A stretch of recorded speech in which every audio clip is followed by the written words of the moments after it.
हम गुंजन चौधरी मैथिली गुंजन चैनल पर समस्त मिथिलावासी के प्रणाम करै छी। आइ हम एकटा कोबर गीत लऽ कऽ उपस्थित छी। कोशिश करै छी जे ई गीत अहाँ सबके जरूर पसंद आयत।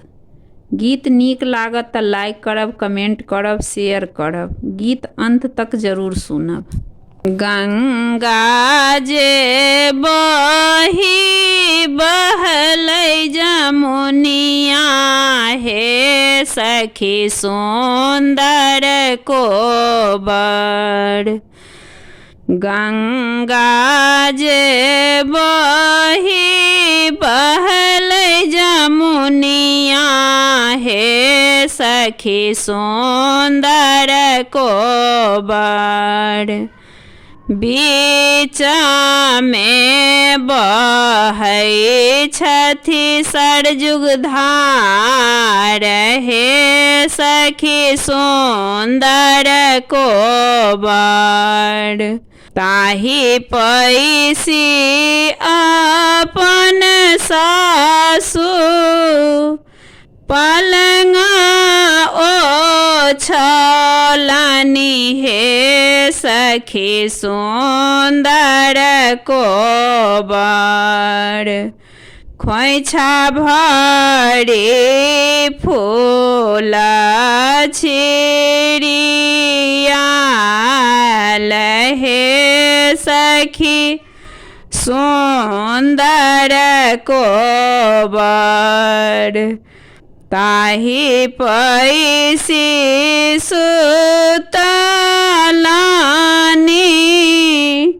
दुल्हा से रामचंद्र संग लागी सिया सुकुमारी, हे सखी सुंदर कोबर। होरी सुतु फिरी सुतु राजा जी के बेटिया, अहूँ देहा गरामी अपार, हे सखी सुंदर कोबर।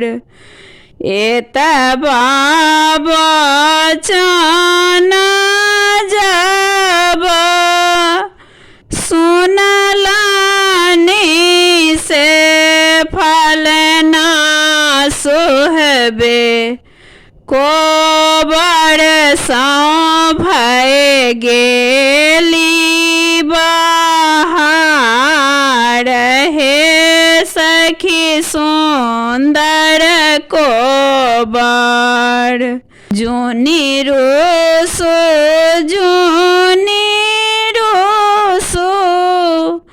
कनिया, हे सोहबे, हे सखी सुंदर कोबर।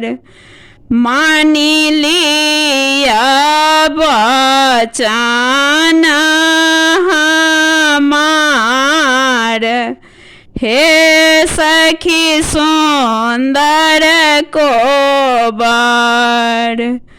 मानी लिया बचन हमार, हे सखी सुंदर कोबर।